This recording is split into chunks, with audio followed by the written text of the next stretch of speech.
और क्यों नहीं छोड़ा, हम इन्हीं से पूछेंगे। पर क्यों नहीं छोड़ा? पूर्व सैनिकों की समानता के लिए, न्याय के लिए, स्वाभिमान के लिए, आत्मसम्मान के लिए।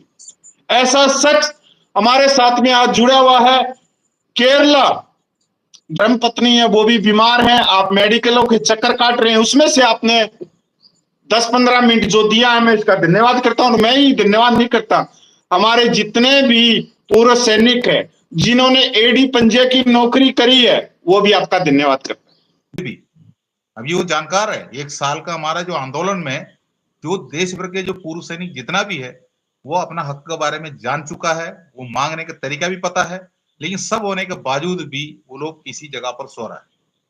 ऐसे में जो हमारा जो हक है वो आसानी से नहीं मिलेंगे। हमने जंतर मंतर में जो 14 महीने में हमने देखा, अकेला हमारा ही आंदोलन नहीं था, वहां पर कई आंदोलन हमने देखा, कई लोगों ने आंदोलन करके गया, एक एक दिन।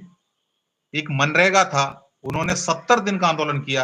उन्होंने केवल, उनका मांग इतना ही था, उनको 100 दिन का जो रोजगार मिल रहा है साल में वो 150 दिन चाहिए, और जो उनको वेतन जो मिल रहा है उसमें हर रोज 50 रुपया बढ़ोतरी करके मिलना चाहिए। पूर्व सैनिकों की, उन्हें जो जंतर मंतर के ऊपर बैठी है, रमेश जी हैं, विजय भाई हैं, कपिल फौजी हैं, कि इन्होंने करोड़ों रुपये वहां से इकट्ठा किया। आप इसके ऊपर क्या कहना चाह रहे हो? देखो, सेना में सभी नौकरी करके आया है, सेना के अंदर एक कलेक्शन, सेना के अंदर भी हम सर्विस करते टाइम पर हम लोगों ने देखा होगा, कोई कैडर कर रहा है, कोई ट्रेनिंग कर रहा है, हाँ, रेजिमेंटल कटिंग भी होती है। उस जगह पर हम लोगों को यही बताया जाता है, एक भी पैसा कलेक्शन नहीं होंगे, पैसा कलेक्शन करना नहीं है, ये सब कुछ हमारा होता है। हम लोग कभी पोस्टिंग जाता है तो हमारा छोटा से ट्रूप के अंदर या हमारा प्लेटून के अंदर भी एक छोटा से सेंडॉक देशीय संगठन चल रहा है, करोड़ों रुपए अपने जगह पर लगा कर रखा है देशीय जवान का जो वेलफेयर का टैका लेके, लेकिन वो किसी भी जगह पर इस्तेमाल नहीं करता है। अगर उन्होंने जो आजाद होने के बाद इतना साल हो गया, तभी से हमारा देशीय संगठन काम कर रहा है, तो अगर उन्होंने काम किया होने से जो जंतर मंतर पर 14 महीने का आंदोलन होना नहीं था, जो कि हमारा जो भी पेट भरना होना नहीं, लेकिन वहां पर इन्होंने अपना जगह पर जो उनका काम है, उन्होंने किसी जगह पर जाके बैठ जाता है, दिल्ली में मीटिंग पे चले जाता है, अफसर सामने बैठ जाता है, ये पीछे बैठ जाता है, नेता हवाई जहाज में नहीं दी है, और थोड़ी नहीं तो 81 सीट पे दी है। अगर मैं केरला की बात करूं तो वहां पर एक जो राज्यसभा सांसद थे चंद्रशेखर, उनको भी आप लोगों ने पटकनी दी है। पर जो हमारे पूर्व जेसीओ साहिबान, मतलब 101% वही सवाल उठा रहे कि ये फेलियर आंदोलन था, जबकि मैं कहना चाहता हूं कि ऐसा ना तो पहले कभी हुआ, ना कभी आगे होगा। अरे फेलियर है, अगर मैं फेलियर की गिनती गिनवाने लग जाऊं, क्योंकि आपने सीधा बोल दिया तानाशाही की एक सरकार थी, फुल बहुमत की थी, वो आम जनता की बात नहीं सुन रही थी। अगर हम बात करें किसान आंदोलन की, तो उसके अंदर 800 के करीब शहादत हुई, और नेशनल मीडिया क्या, इंटरनेशनल मीडिया संयुक्त राष्ट्र तक वो मुद्दा गया और इनकी किरकिरी हुई, तब इन्होंने वो 3 बिल वापिस लिए। इसके अलावा आपने देखा होगा ओपीएस का, पुरानी पेंशन बहाली का, रामलीला ग्राउंड में आप लोगों के सामने आंदोलन हुआ, 5 लाख के करीब कर्मचारी पूरे देश से इकट्ठे हुए, वो आंदोलन में उनकी नहीं सुनाई दी। और आप लोग 14 महीने जंतर मंतर में बैठे, वहां पर पैरामिलिट्री के जो पूर्व सैनिक है, जिसमें आईटीबीपी, असम राइफल, भाई अपने बीएसएफ है, सीएसएफ है, ये अपना सीआरपी है, ये सारी चीजें इन्होंने कितने अनगिनत आंदोलन किए, इनके भी नहीं सुनाई दी।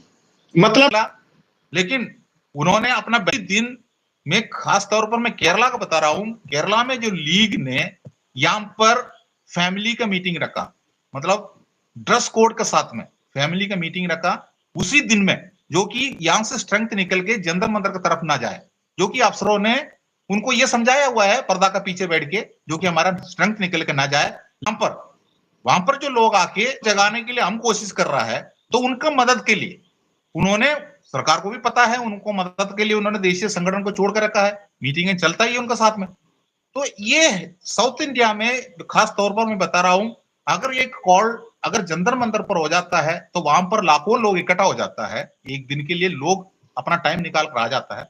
लेकिन साउथ से जो हमारा जो 3-4 स्टेट है यहाँ से, केरला, तमिलनाडु है, कर्नाटका है, आंध्रा है, तेलंगाना है।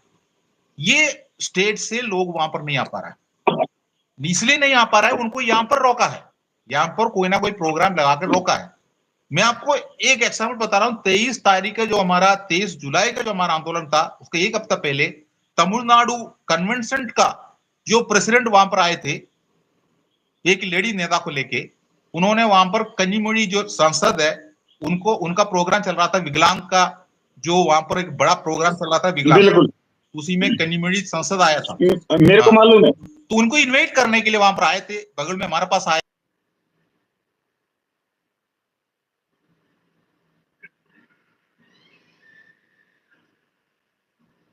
हाँ, वो जंतर मंतर पर पूछ के थे फोटो खिंचवाने के लिए बनाया हुआ है। उस संयुक्त मोर्चा ने क्या किया कि उसने कॉल कर दी पंजाब के अंदर कि हम 20 तारीख को जो कलेक्टर है उसके माध्यम से जवानों, जो ऑफिसर के बाई हैंड, जिनको कहते हैं कि उनके हैंड के नीचे है जो संस्थाएं, एक संयुक्त मोर्चा है, वो 20 फरवरी को वहां पर पूर्व सैनिकों को हर एक डिस्ट्रिक्ट में इकट्ठा करके कलेक्टर के ऑफिस में लेके जा रही। तो मतलब इसका एक इशारा था कि जंतर मंतर पे कोई व्यक्ति ना पूछ पाए।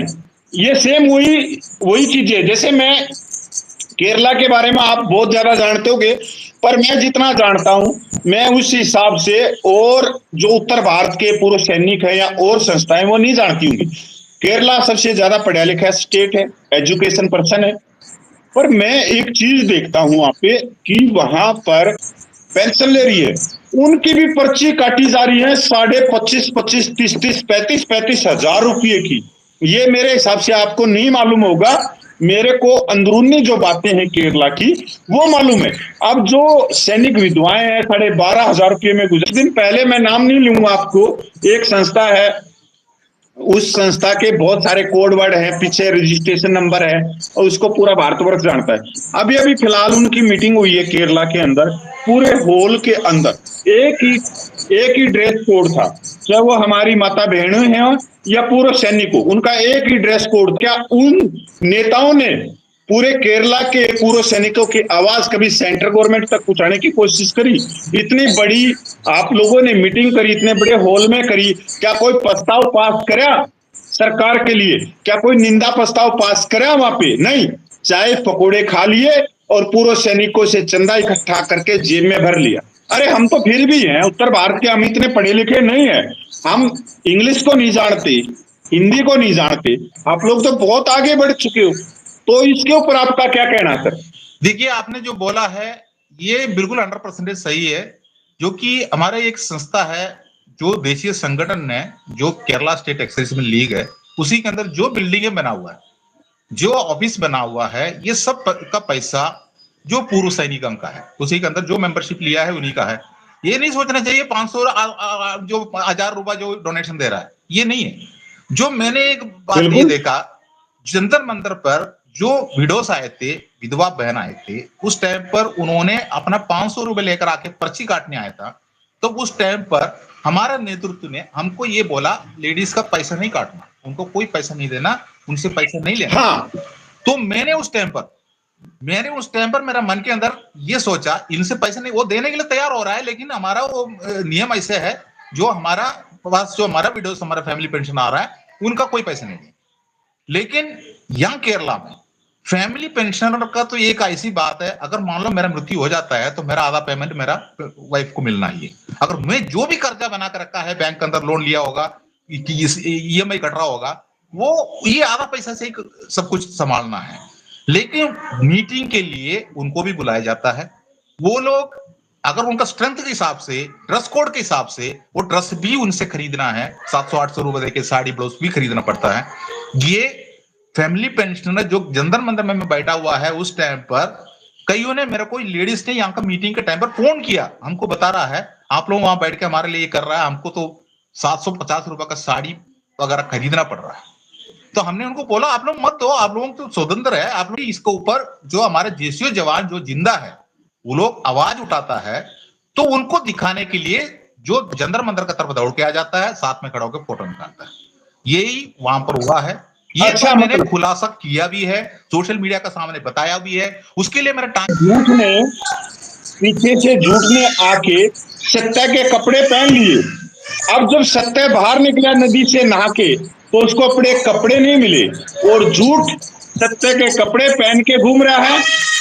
झूठ सत्य के कपड़े पहन के घूम रहा, और सत्य नंगा घूम रहा, क्योंकि आज का जो समय है वो बिल्कुल कलयुग है। आप जब आगे चलोगे तो आप पे आरोप लगेंगे, आपको बदनाम किया जाएगा, अनगिनत चीजें चली जाएंगी। आपने एक शब्द बहुत अच्छा बोला, ये उन हजारों विरोधियों के मुंह पे तमाचा है जिन्होंने जंतर मंतर की पैर खींचे, टांगे खींची, कि जंतर मंतर पे 14 महीने में किसी भी पूर्व सैनिकों की विधवा माता बहन से 1 रुपये का चंदा नहीं लिया। अगर किसी से लिया तो वो पर्ची दिखाओ। अगर वहां जंतर मंतर पे चंदा चोर होते तो वो सबसे पैसा लेते, क्योंकि चोर के पास में चाहे कोई गरीब दे, चाहे कोई अमीर दे, चाहे कोई साधु दे, चाहे कोई सज्जन दे, चाहे कोई दुष्ट दे, चाहे कोई राक्षस दे, उसका तो काम है पैसे इकट्ठा करना। पर जंतर मंतर की ये बात तो मेरे को भी नहीं मालूम थी अभी तक, जबकि मैं आप लोगों का साथी हूं। ये बात मैं और भी कन्फर्म करूंगा जेडब्ल्यू नलिन तलवार से, कि जंतर मंतर पे किसी पूर्व सैनिक विधवा माता बहने की कोई पर्ची काटी है।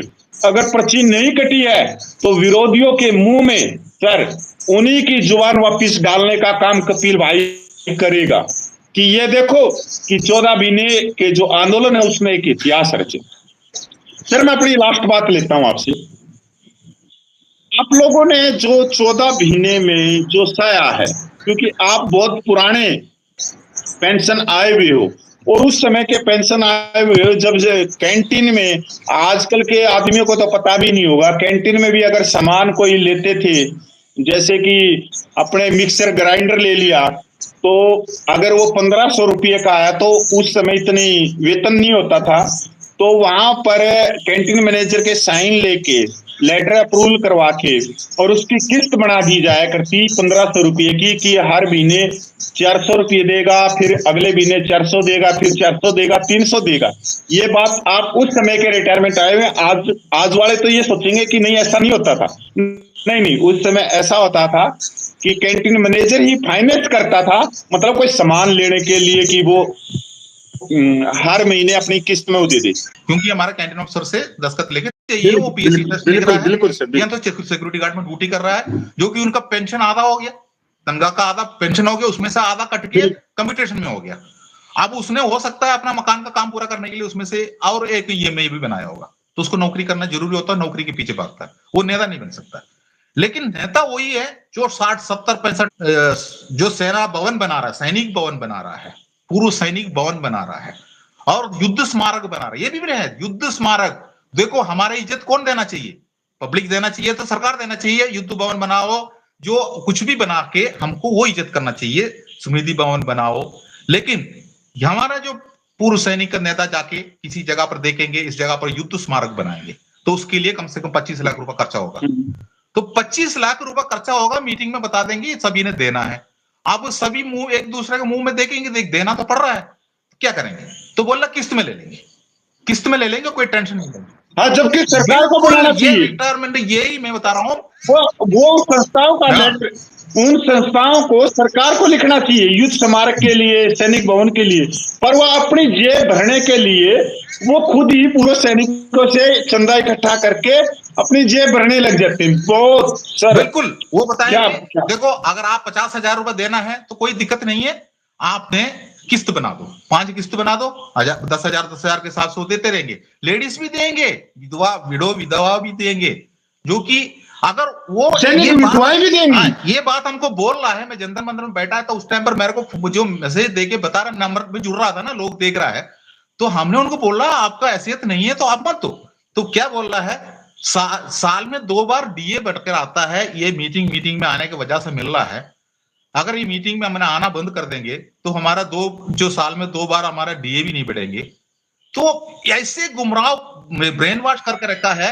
वो जो विडो है ना, वो उसका हस्बैंड का नौकरी तक भूल चुका है, उसका हस्बैंड पहले किसी टाइम पर फौज में नौकरी किया था, बेल्ट बांध के नौकरी किया था। उन्होंने बहुत कष्ट उठाने के बाद वो बाहर आने के बाद वो उसका पेंशन हमको मिल रहा है, ये तक लेडीज भूल चुका है, किस्त दे रहा है। ये मैं बता रहा हूं, आपने बताया ना पढ़े लिखे एजुकेशन दे जो स्टेट के बारे में बता रहा हूं। जो आप बताइए, आप भी तो हरियाणा में है, वहां भी तो पूर्व सैनिकों का जो बड़ा बड़ा देशीय संगठन होता है, क्या वहां पर ये युद्ध स्मारक बनाने वाला बात हो, स्मृति भवन बनाने वाला बात हो, नहीं तो जो अपना ऑफिस बनाने वाला बात हो जा रहा है, तो ये बड़े दुर्भाग्य की बात है। और इसमें मैं ये कहूंगा कि ये जो व्यक्ति इस तरह का काम कर रहे हैं, ये न तो सैनिक है, ये एक तरह से फ्रॉड व्यक्ति है, जो पूर्व सैनिकों की जेब से पैसा इकट्ठा करके भावनात्मक जो खेल खेला जाता है, उस खेल के द्वारा ये अपने जेबों को भर रहे। ये तो मैं समझ में आ गया सर। आपका एक बात ये भी है सर, आपने सर जो फेसबुक के अंदर लिख रहा था गोपाल कृष्णन को, ये सब पूछने का अधिकार किसने दिया? जो केरला के अंदर बिल्डिंग बन रहा है वो बन रहा है, ये क्यों जंतर मंतर में ये बातें बता रहा है, इसका अधिकार किसने दिया? तो मैं उनको ये जवाब दिया उसके अंदर, ये अधिकार हमने जो बात किया है आईएसएल का बड़ा अधिकारी से, वो हमारे पास आए थे, हमसे बात करने आए थे, हमने बताया था हम सरकार से मांग रहा है, सरकार को जो सरकार से मांग करके हम अपना आंदोलन कर रहा है। तो इसी के बीच में हमारा ही रैंक है, इनको थोड़ा अच्छा नहीं लगा, तो इन्होंने, क्योंकि वो उनका मन भी बोल रहा है ये गलत है, लेकिन वो मजबूर है, उनसे किसी ने कहला रहा है, किसी ने उनको बोल रहा है इसके लिए ये जवाब लिख दो आप। मैं आपको ये भी बता रहा हूं, जंतर मंतर का कोई भी मैं गोपाल सर मैं आपको जवाब देता हूं इसका, जो आपसे जवाब मांगते हैं। इंडियन एक्स सर्विसमैन लीग, उसका जो रजिस्ट्रेशन हो रखा है, उसका रजिस्ट्रेशन इस आधार पे हो रखा है भारत सरकार से कि वो पूर्व सैनिकों की संस्था है। मतलब वो आपकी भी संस्था है, मेरी भी संस्था है, फलाने की भी संस्था है और दक्कड़ की भी संस्था है। इसका मतलब ये नहीं कि हमने सदस्य लिए नहीं लिए, क्योंकि रजिस्ट्रेशन के हिसाब से वो ना तो हमारे को मना कर सकते सदस्य बनने के लिए, और ना ही दूसरी चीज। पर अब हम ये देखते हैं कि ये 64 और 65 में फील्ड मार्शल कृपा जी ने क्यों खड़ी करी थी। एक तरह से फील्ड मार्शल कृपा जी की जो सोच थी अपने वर्ग के लिए, पूर्व सैनिक अधिकारियों के लिए, वो बहुत बड़ी उनकी एक सोच थी। पूर्व सैनिकों के लिए उसकी सोच नहीं थी, क्योंकि उन्होंने जब ये लीग खड़ी करी तो उन्होंने जो सदस्य बनाए थे वो सदस्य सिर्फ रिटायर्ड ऑफिसर बनाए। तरफ लीग के अंदर जो एक प्लेटफॉर्म बनाया गया राजनीतिक में जाने के लिए, मतलब इसको जवानों की पे पेंशन, वो बहुत अच्छे जनरल थे, पाकिस्तान को धूल चटाई थी, पर नहीं, उन्होंने जो पूर्व सैनिकों का स्टेटस कम कराया, वो उसका अगर किसी को मतलब क्या कहते हैं कि शुक्रिया जा रहा है, धन्यवाद जा रहा है, तो वो जा रहा है फील्ड मार्शल कृपा जी ने, जिन्होंने जो पूर्व सैनिकों का स्टेटस एक लेबर, एक मजदूर के समान लाके खड़ा किया। क्योंकि जो फर्स्ट पे कमीशन और सेकंड पे कमीशन में पूर्व सैनिक शामिल नहीं थी। पहले होती थी डिफेंस पेंशन कमेटी, पे पेंशन कमेटी, और वो होती थी सिर्फ छोटे रैंक के सैनिकों के लिए। जो अपर रैंक था, जो ऑफिसर रैंक था, वो सिविल के जो पे कमीशन थी उनमें शामिल होती। फील्ड मार्शल कृपा जी ने जबरदस्ती पूर्व सैनिकों को और सर्विस पर्सन वालों को थर्ड पे कमीशन में लेके आए, और थर्ड पे कमीशन 1973 में और फील्ड मार्शल 1974 में रिटायरमेंट हुई। तो मतलब फील्ड मार्शल मानेकशॉ ने एक तरह से पूर्व सैनिकों के पेट और पे पेंशन को काटने का काम किया।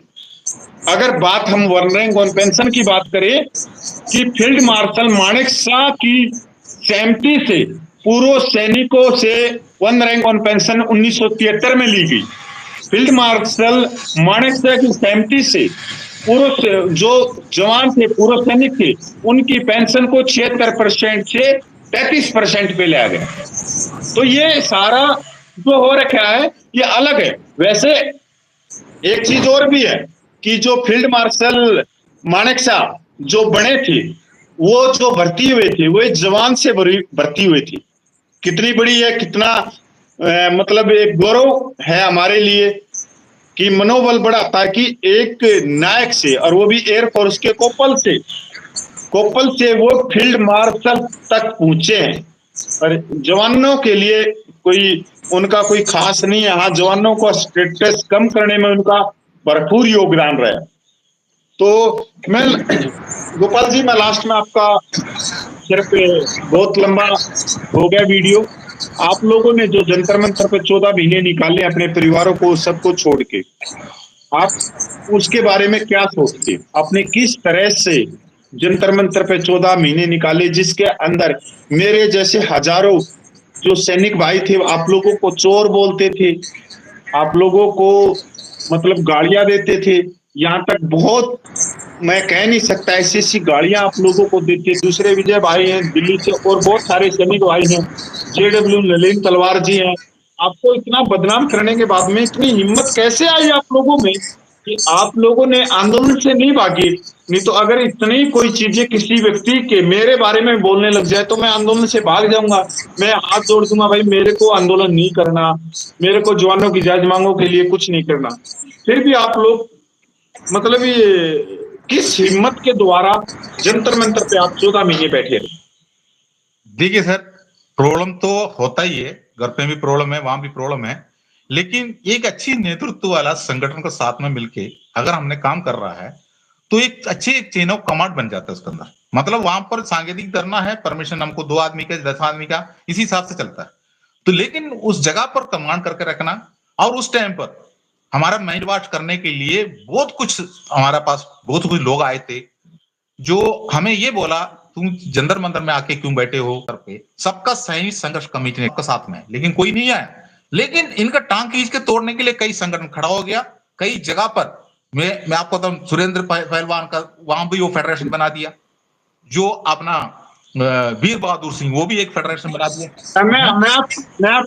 मैं बीच में रोकना चाहता हूँ। सुरेंद्र पहलवान ने अभी इलेक्शन लड़ा है लोकसभा का, और उन्होंने बताया कि उनके जो परिवार वाले हैं, उनकी वाइफ है, बच्चों ने भी उनको वोट नहीं दिया। उनको सिर्फ उनके वार्ड में सिर्फ 9 वोटें मिली हैं 94 वोट से, जो उनकी परिवार की। वैसे तो वार्ड में बहुत सारे होते हैं। तो सर, सुरेंद्र पहलवान का आपको नाम लेने की जरूरत भी नहीं है, क्योंकि उनका परिवार ही उनसे तंग है, दुखी है, परेशान है। जिनके परिवार ने, जिनकी धर्मपत्नी ने ही उनको वोट नहीं दिया, और वो सार्वजनिक तौर पे ये मीडिया में कह रहे हैं कि मेरी पत्नी ने नहीं दिया। तो कहीं ना कहीं उन सुरेंद्र पहलवान में और उनकी पत्नी में विश्वास की कमी है। तो मैं इतना कहना चाहता हूँ, इनका तो नाम लेने की कोई वैसे खास जरूरत भी नहीं है। वो ठीक है, कोई बात नहीं, लेकिन उन्होंने भी दूसरा मंच बना के वहां पर बैठा, ये सब कुछ क्यों कर रहा था? अभी आम आदमी पार्टी का प्रोग्राम जो केजरीवाल के साथ में जो जाके रामलीला मैदान में भाषण दे रहा था अफसरों के साथ में मिलके, और उसके बाद हमारे पास आ जाता है और यहाँ पर दूसरा मंच बनाता है। अब यहाँ का पूर्व सैनिक, देश का पूर्व सैनिक उनको पहचान लिया, तो इसलिए वही उसका हार है। अगर उन्होंने, मैं आपको बता रहा हूं, 121 आदमी जो चुनाव लड़ा बीजेपी के टिकट पे, ये 121 आदमी एक बार भी जंतर मंतर पर नहीं आया। तभी जाके उन्होंने किसी पार्टी में टिकट लेने के लिए भागदौड़ किया, नहीं मिल रहा है, रास्ता नहीं खुल रहा, तो उन्होंने बीजेपी का एक मीटिंग रख दिया जो अपना महाराष्ट्र में, बस चुनाव में उतर रहा है करके बोल। लेकिन जंतर मंतर पर आंदोलन चल रहा है, तो जंतर मंतर में पूर्व सैनिक बन के तो आ जाओ ना, अपना बैनर छोड़ो, पूर्व सैनिकों का बैनर लेके वहां पर पहुंचो। राजनीति नहीं चाहिए करके बोला तो राजनीति का ही बैनर लेकर आना चाह रहा है, लेकिन वहां पर आके एक बार भी, वहां पर आके एक घंटे के लिए वहां पर नहीं आया। और जब लोकसभा इलेक्शन आ गया तो चुनाव का टिकट ले लिया, 121 जमीन में उतर गया। उसी टाइम पर भी यही बोल रहा है जो आरोपी, अपना जो एमएसपी, जो हमारा अग्निवीर, यही बातें यही बोल रहा है। लेकिन ये आर्मी का अफसरों का ही तानाशाही है। अभी जितना भी संगठन, जो देशीय संगठन बना है, उन्हीं के कंट्रोल में चलता है। पर्दा का पीछे वो बैठा हुआ है, उन्होंने सिलेक्शन किया हुआ नेता बैठा हुआ है। वो नेता पुराना टाइम का नेता है। जो नए लोग जो अभी करके आया हुआ है, 12 क्लास पढ़ाई करके फौज के अंदर का पूरी पढ़ाई पूरा होके बाहर आने के बाद उनको एक सिक्योरिटी गार्ड की नौकरी देंगे। अब वो भागदौड़ कर रहा है। कोई भी किसी भी जगह पर अगर मान लो पीबीओआर को भविष्य में अगर आगे बढ़ना है, चाहे अपना पेंशन बचाना है, कुछ भी करना है, तो आगे निकलना पड़ेगा और जो संगठनों को पहचानना पड़ेगा, संगठन को पहचानना पड़ेगा। संगठन का चाल को पहचानना पड़ेगा, संगठन को भी पहचानना पड़ेगा और अफसरों हाँ, के सामने जो खड़े होकर ये बोलना पड़ेगा। जो कि अभी देखो हर जगह पर जो अफसर से जो फौज के अंदर जो दरबार होता था, पहले हमने लिख के देंगे, उसके बाद हम वो सवाल उठाएंगे, यही होता था। यही चाहता है यहाँ भी, यही चाहता है ये लोग, ये देशीय संगठन यहाँ भी उसी जैसा डरा के धमका के रखा। ये जो जवानों के नाम से जो संगठन बने हैं, हमने हक मांग रहा है सरकार से। हर डिपार्टमेंट के अंदर यूनियन बना हुआ है, कर्मचारी यूनियन अलग है, अफसरों की यूनियन अलग है, तो हमारा भी पीबीओआर का अपना एक यूनियन होना जरूरी है। जो पीबीआर का यूनियन हमारे लिए हक मांगेंगे, अगर उसके लिए अगर काम करेंगे तब कामयाब होगा, नहीं तो बिल्कुल नहीं होगा।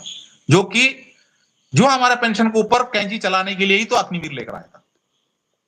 जो भी है सबको पता, सैनिकों के नाम से चंदा इकट्ठा करते हैं और अपने घरों को भरते हैं, और जैसे ही जंतर मंतर पे कोई आंदोलन चलता है तो ये अपने पूर्व सैनिकों को, अपने जिले के पूर्व सैनिकों को गुमराह करते हैं कि हमारा उन जंतर मंतर पे जो पूर्व सैनिक है जो आंदोलन करे उनके साथ में हमारा समर्थन है, पर इनका समर्थन नहीं रहता।